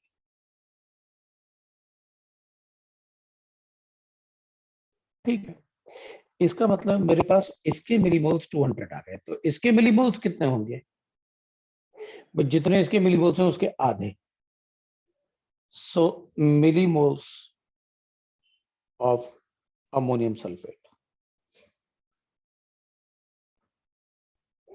is equal to 200 divided by 2, that is equal to 100. इसके मिलीमोल्स हो गए 100 मिलीमोल्स। ठीक है, moles of ammonium sulphate, millimoles को अगर मोल्स में कन्वर्ट करना है तो क्या करना पड़ेगा अपन को? 1000 से डिवाइड करना पड़ेगा, क्योंकि m इंटू वी होता है मिलीमोल्स, डिवाइड बाय 1000 होता है मोल्स। m इंटू वी होता है मिलीमोल्स, ये तो किया अपन ने, m into V in ml, ये अपन ने पहले पढ़ा हुआ है कंसंट्रेशन। तो मोल्स आ गए, तो मास ऑफ अमाउंट पूछा था ना आपने, अमोनियम सल्फेट मॉलिक्यूलर मास से मल्टीप्लाई कर दो, तो 0.1 आ रहा है, इंटू कर देता हूं, उसका मॉलिक्यूलर मास कितना होगा? 2 अमोनियम मतलब 1836, सल्फेट 96, 132, 13.2 ग्राम आ गया। लो भाई आ गया।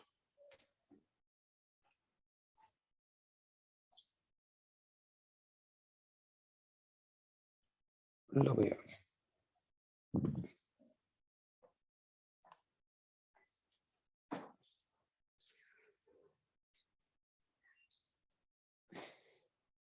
इस क्वेश्चन को कराने का रीजन तो वही था ना, एक तो आप पीके और पहले तो ये देख लो, अपन को अच्छे से पता था कि भाई अगर वीक बेस यूज किया है तो बेसिक बफर है।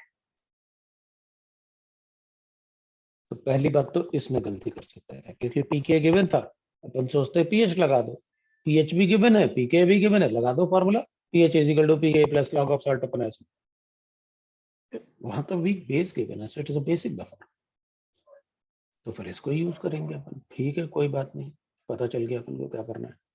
पहले तो क्वेश्चन पढ़ के यही देख ले कि बफर है कौन सा, एसिडिक या बेसिक।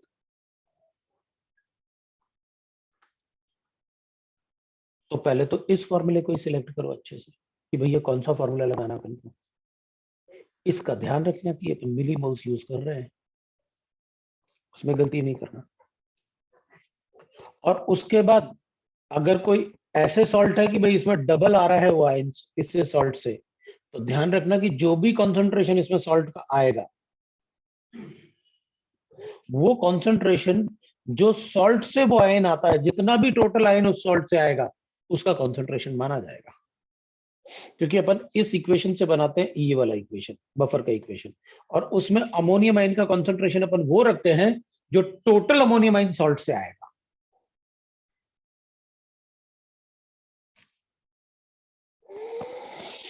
Yes sir.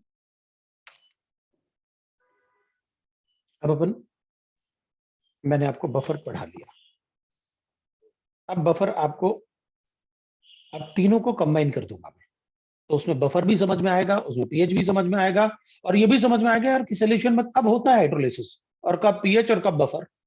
कोई भी सोल्यूशन में हाइड्रोलिसिस कब करना है, बफर जैसे कब एक्ट करेगा, पीएच, सिर्फ पीएच कैसे कैलकुलेट करना है, तो अपन को पता चलेगा नेक्स्ट क्वेश्चन से।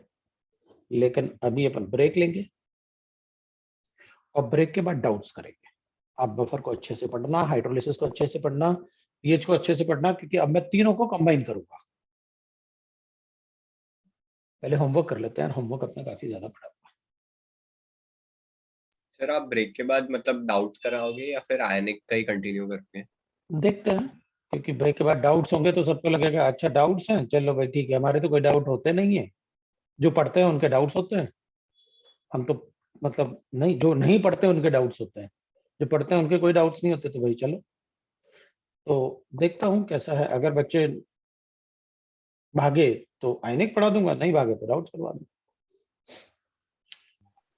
सर आप एंट्रोपी के कुछ क्वेश्चन वगैरह प्रैक्टिस करा सकते हैं, उसमें बहुत सारे फॉर्मूला समझ में नहीं आता कौन सा कहाँ लगा। चलेगा, बहुत इजी है यार, वो तो एंट्रोपी तो बहुत इजी है, बता देना, मैं अभी करवा देता हूँ, जैसे अपन ने पढ़ाया ना क्लास में, अभी करवा दूंगा, कोई प्रॉब्लम नहीं। ठीक है, ठीक है।